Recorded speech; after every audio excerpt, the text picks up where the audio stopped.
Salut à tous, on se retrouve pour l'épisode 1350 du Zap Image. Donc aujourd'hui on a dépassé la barre des 368 000 abonnés sur la chaîne. Donc comme d'habitude je vous remercie en vidéo. Donc merci à tous ceux qui se sont abonnés ces derniers jours, ces dernières semaines. Merci à vous. Et pour ceux qui l'ont pas fait, n'hésitez pas. Donc on commence aujourd'hui les gars en ce 12 janvier avec pas mal d'anniversaires. On commence tout d'abord avec le milieu belge Axel Witsel qui fête aujourd'hui ses 32 ans. Et bon rétablissement à lui. Pourquoi? Parce que lors du dernier match du Borussia Dortmund, donc il s'est blessé au tendon d'Achille et sera absent de nombreuses semaines. Voilà, Axel Witsel, donc il s'est fait opérer hier, à une petite photo de sa part sur son compte Twitter. Donc bon anniversaire à lui et bon rétablissement aux Belges. L'autre anniversaire les gars, c'est l'ancien parisien Sirigu, le gardien qui fête aujourd'hui ses 34 ans.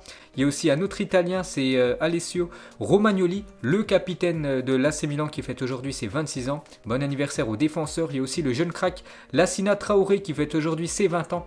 L'attaquant de l'Ajax Amsterdam. Il y a aussi un autre joueur du Borussia Dortmund qui fête aujourd'hui son anniversaire, Emre Can, qui fête aujourd'hui ses 27 ans. Il y a aussi le défenseur lillois Botman qui fête ses 21 ans. Hein. Très belle recrue pour cette équipe du LOSC. Le jeune néerlandais. Ensuite, voici les trois nominés pour le titre de meilleur joueur du mois de décembre en Ligue 1. On a le choix entre Toko Ekambi, Kadewere et Yazissi, l'attaquant de Lille. Donc moi je pense ça sera certainement Toko Ekambi qui nous a fait un très gros mois de décembre. Ça sera certainement lui le joueur du mois en Ligue 1. Ensuite, toujours avec le football français, donc demain, Trophée des champions, le Paris Saint-Germain contre l'équipe de Marseille et André Villas-Boas à propos du match contre le PSG. Il a dit on n'a pas la pression, il y a 1,5 milliard de différence d'investissement entre les deux équipes. Donc il a dit ça en conférence de presse avec le Paris Saint-Germain sur ces 10 dernières années, a injecté beaucoup d'argent et Marseille très peu d'argent. Donc pour lui, il n'y a aucune pression, bien sûr, le PSG est favori. Et toujours avec Marseille, c'est vrai qu'actuellement ils sont dans une mauvaise série, cette équipe de l'OM, une victoire lors des 5 derniers matchs, c'était contre l'équipe de Montpellier. Et sinon, ils ont perdu des points contre des petites équipes de Ligue 1, contre par exemple Reims, Angers ou même l'équipe de Dijon. Ensuite, cette fois-ci, côté PSG, donc une déclaration de Pochettino. Il a dit bien sûr, c'est un match très spécial pour Paris et pour moi, rejeu contre Marseille. On espère faire un bon match. On doit arriver dans les meilleures conditions pour être réellement compétitif et bien sûr remporter ce trophée des champions demain. Toujours avec le PSG. Donc Neymar a repris l'entraînement aujourd'hui. Donc on ne sait toujours pas s'il sera apte ou non pour débuter ce match demain contre Marseille. Mais déjà c'est une bonne nouvelle parce que Neymar qui était blessé depuis pas mal de temps. Donc il a repris l'entraînement aujourd'hui. Ensuite on prend la direction de l'Espagne les gars. Regardez la une du journal Marca. Donc aussi des matchs très importants cette semaine. Les demi-finales de la Super Coupe d'Espagne. Donc demain ça sera le Barça contre la Real Sociedad. Et jeudi Bilbao contre l'équipe du Real Madrid. Et super examen en une de Marca. Zidane est conscient que les matchs nuls contre Elche et Osasuna ont provoqué des tensions et des doutes. Le coach veut donc profiter de la Super Coupe d'Espagne pour relancer le Real Madrid bien sûr. Donc toujours avec le Real Madrid. Donc après leur déplacement du côté de Osasuna, donc ils sont pas rentrés du côté de Madrid à cause de la tempête. Ils ont pris directement l'avion direction Malaga. Donc Malaga c'est dans le sud de l'Espagne et premier entraînement pour préparer la demi-finale de la Super Coupe d'Espagne. Quelques photos bien sûr dans ce stade de Malaga pour les joueurs du Real Madrid. Toujours avec cette équipe merengue, donc Dani Carvajal, gêne musculaire et Luka Jovic, surcharge musculaire, sont forfaits pour la demi-finale de la Super Coupe d'Espagne. Ils vont s'entraîner à Madrid et rejoindront leurs coéquipiers en cas de finale à Séville s'ils sont remis à 100% et s'ils sont aptes bien sûr pour pouvoir disputer cette finale. Ça sera dimanche prochain, la finale de la Super Coupe d'Espagne, peut-être un classico Barça contre le Real Madrid. Toujours avec l'équipe de Zidane, donc Zidane a très peu compté cette saison sur Jovic, Militao, Odegaard et Odriozola, des joueurs pour certains exigés par le coach et pour lesquels le Real Madrid a quand même dépensé plus de 147 millions d'euros. C'est quand même des joueurs que voulait Zinedine Zidane, mais actuellement Zidane les utilise très peu, ces 4 joueurs. Toujours avec l'équipe merengue, donc le 16e de finale de la Coupe du Roi contre Alcoyano, donc une équipe de 2e division espagnole, aura lieu le mercredi 20 janvier prochain à 21h. Ensuite cette fois-ci on va parler côté FC Barcelone, eux aussi préparent leur demi-finale de Super Coupe d'Espagne. On peut voir les sourires à l'entraînement par exemple. Ousmane Dembélé actuellement plutôt bon ces derniers matchs et la même chose pour Frenkie de Jong qui a retrouvé son niveau de l'Ajax Amsterdam, très bon aussi le néerlandais. Donc le programme de la semaine pour le FC Barcelone, donc aujourd'hui entraînement et demain bien sûr match très important contre la Real Sociedad et bien sûr s'il se qualifie. Donc ça sera la finale dimanche prochain, soit contre Bilbao, soit contre le Real Madrid. Toujours avec le Barça, donc jouera avec ce maillot lors du Classico en avril prochain du côté du stade du Real Madrid. Donc ça sera ce maillot spécial pour affronter le Real Madrid le mois prochain. Toujours avec le Barça. Donc vous savez que Bartomeu, voilà, ça fait déjà quasiment 3 mois qu'il a démissionné et il n'y a toujours pas de président du côté du FC Barcelone. Ça devrait se faire très prochainement dans les prochaines semaines. Et regardez les 4 candidats, donc Victor Font, Laporta, il y a aussi Frexa et le dernier Rosso, donc le grand favori bien sûr c'est Laporta, donc ça devrait être lui le futur président du FC Barcelone. Ensuite les gars, on prend la direction de l'Angleterre et on va parler des 16e de finale de la FA Cup, donc la Coupe d'Angleterre. Donc il y a eu le tirage au sort hier et un énorme choc, l'équipe de Manchester United jouera contre l'équipe de Liverpool pour ces 16e de finale de la FA Cup. N'oubliez pas que les deux équipes vont aussi s'affronter dans quelques jours en championnat, c'est les deux équipes actuellement en tête de l'APL et on peut voir sinon les autres affiches des 16e de finale de la FA Cup. Ensuite, toujours avec le football anglais, donc le club du Marine FC 8e division anglaise qui affrontait Tottenham avant-hier en FA Cup. Le match se déroulait à huis clos. Le petit club anglais, touché financièrement par la crise du Covid, n'a pas pu toucher de recettes de billetterie et a donc mis en vente des billets virtuels pour essayer de récupérer un peu d'argent. Avertis de cette opération, les supporters de Tottenham ont acheté plus de 25 000 billets quand même virtuels pour aider financièrement le club de 8e division. Même Mourinho a acheté des billets pour aider le club. Bravo aux supporters des Spurs pour ce très beau geste et surtout pour éviter que ce club de 8e division soit dans le rouge et surtout récupère un peu d'argent parce qu'ils affrontaient quand même l'équipe de Tottenham. Donc Tottenham s'est imposé 5-0 lors de ce match de FA Cup et regardez une photo d'un fan de l'équipe de Marine qui était par sa fenêtre. On peut voir qu'il voyait le terrain, il a même pu photographier Gareth Bale. Ensuite les gars, on va parler de Cristiano Ronaldo, vient de finir à la première place des meilleurs buteurs de la décennie club plus sélection. Le Portugais a joué 27 matchs de moins que Lionel Messi, donc d'après IFFHS. Donc on peut voir le classement les gars, Cristiano Ronaldo en tête avec plus de 550 buts, devant Léo Messi 548 buts, donc depuis 2011 jusqu'à 2020 bien sûr. Le troisième Robert Lewandowski 417 buts, donc voilà Cristiano Ronaldo premier avec 27 matchs de moins joués que Léo Messi, donc félicitations à CR7. Ensuite, une déclaration de Gareth Bale, ancien coéquipier de Cristiano Ronaldo. Ils ont formé la BBC avec Benzema. Donc sans blessure, je serai dans la même catégorie que Ronaldo et Messi. Lors des séances d'entraînement du Real Madrid, j'étais le meilleur tireur de coups francs, le meilleur finisseur, mais Cristiano Ronaldo était préféré pour leur tirer les coups francs tout simplement en match. Donc c'est pour ça qu'il est un petit peu dégoûté, Gareth Bale. Donc tous les coups de pied arrêtés ont été tirés par Cristiano Ronaldo. Donc coups francs plus penalty, à l'exception des corners. Mais à l'entraînement, j'étais toujours au-dessus de lui dans le taux de réussite sur coup franc.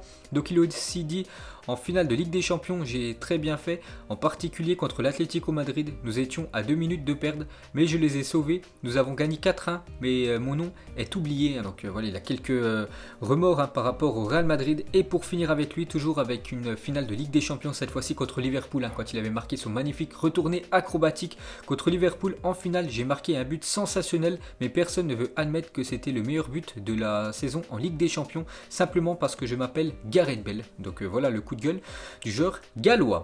Ensuite, on revient sur Cristiano Ronaldo. Regardez la détente du Portugais à 35 ans. Donc il va fêter 36 ans dans moins d'un mois. Et la taille de Léo Messi. Une petite comparaison entre les deux meilleurs joueurs quasiment de l'histoire du football. Donc Mesut Özil, les gars, a répondu pour lui qui est le meilleur entre Messi et Ronaldo. Donc il a dit: Messi a prouvé qu'il était l'un des meilleurs de tous les temps en Espagne. Mais Ronaldo a toujours été le meilleur dans tous les pays dans lesquels il a joué. Donc il a dit ça sur Twitter, Mesut Özil. Donc pour lui, Ronaldo est supérieur. Toujours avec Özil, il a dit: il y a deux pays dans lesquels je veux jouer au football avant de prendre ma retraite, la Turquie et les États-Unis. Si je vais en Turquie, je ne pourrai aller qu'à Fenerbahçe, son club de cœur, parce que il a un grand amour avec cette équipe du Fenerbahçe. Il a dit: j'ai grandi en tant que supporter du Fenerbahçe.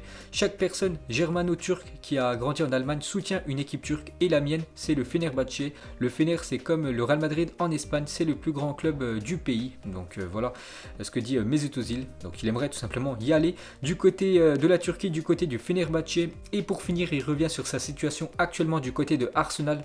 Les choses ont malheureusement changé ces derniers temps. Il y a beaucoup de hauts et de bas depuis que je suis ici, mais dans l'ensemble, je n'ai jamais regretté ma décision de rejoindre Arsenal. C'était en 2013. Ensuite, jetez un coup d'œil au programme de la journée, car aujourd'hui il y a pas mal de matchs. Par exemple, une belle affiche ce soir, l'AC Milan contre le Torino, même le Bayer Leverkusen contre l'équipe de Francfort. Il y a aussi un match important pour l'équipe de l'Atlético Madrid. Un match en retard, ils ont 3 matchs en retard dans le championnat espagnol. Donc ce soir, ça sera un choc contre l'équipe du FC Séville. Manchester United ira du côté de Burnley. On parlera de tout ça.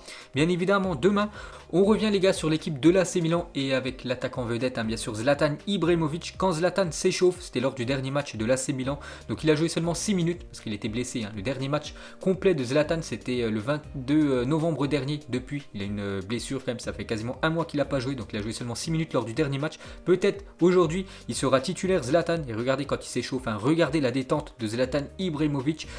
Comment il lève le pied très haut pour le lever tout simplement au-dessus d'une personne du staff de l'AC Milan. Incroyable la détente de l'attaquant suédois. Ensuite les gars, on va parler du jeu FIFA Ultimate Team et on va parler du jeune crack danois Anderk Vergang, est toujours invaincu en FUT champion. Donc ce week-end encore un FUT champion, parfait pour lui, un nouveau 30-0 et c'est quand même le 13e d'affilée et 390 matchs, 390 victoires, c'est impressionnant. N'oubliez pas que le dernier record tout simplement c'était 298 victoires d'affilée. Là il est en train de tout simplement pulvériser ce record. Ensuite, quelques infos de transfert, les gars, on commence avec le défenseur central brésilien de 24 ans, Leonardo Duarte, vient d'être prêté jusqu'en juin 2022 à Istanbul Başakşehir par l'AC Milan. Le club turc dispose d'une option d'achat, une petite info transfert. Sinon, on va parler de Dayot Upamecano, le défenseur français de l'équipe de Leipzig, devrait quitter Leipzig cet été. De nombreux clubs sont intéressés, sa clause libératoire s'élève à 42 millions d'euros, donc il ne quittera pas l'équipe en janvier, mais l'été prochain, il y a de grandes chances que Upamecano quitte bien sûr ce championnat allemand et pour aller à l'étranger certainement du côté de la première ligue parce qu'il y a pas mal de clubs anglais qu'on a vu sur lui.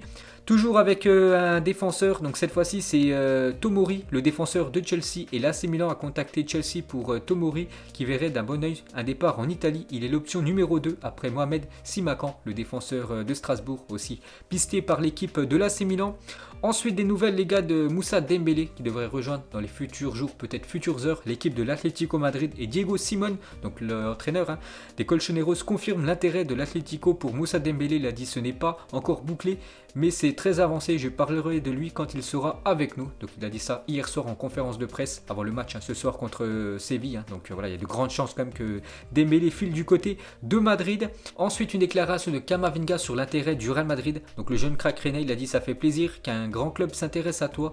Moi je garde la tête froide, je suis au stade rennais. Après on va attendre la fin de saison, on va se réunir autour de la table et on va peser le pour et le contre. Tout simplement, c'est quoi le mieux pour lui pour la suite de sa carrière. Continue encore à Rennes, prendre de l'expérience ou aller directement du côté du Real Madrid, mais bon, bien sûr il sera certainement remplaçant, donc il fera le bilan en fin de saison. Camavinga.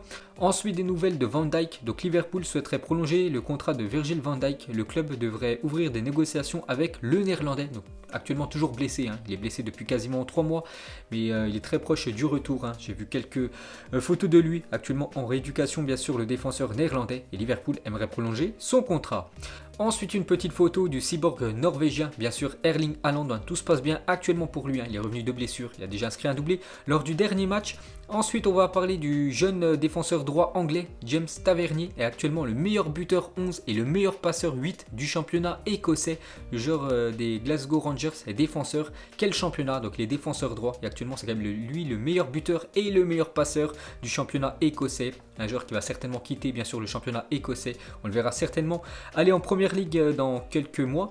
Ensuite on va parler de Kazuyoshi Miura, joueur le plus vieux du monde, 54 ans, il joue encore au football, un grand respect à lui. Donc il a prolongé d'1 an son contrat avec le Yokohama FC, il disputera sa 36e saison en tant que footballeur professionnel avec ses débuts en 1986, c'est incroyable, il prolonge d'une saison supplémentaire à 54 ans, il est toujours footballeur professionnel. Donc Yokohama c'est une équipe de 2e division quand même japonaise, donc c'est un niveau professionnel, donc grand respect à lui. Ensuite on va parler de Martin Braithwaite et sa famille ont fait un don de plus de 300 jouets à la Croix-Rouge pour la campagne de Noël, donc félicitations aussi à la famille de Martin Braithwaite pour ce geste de grande générosité.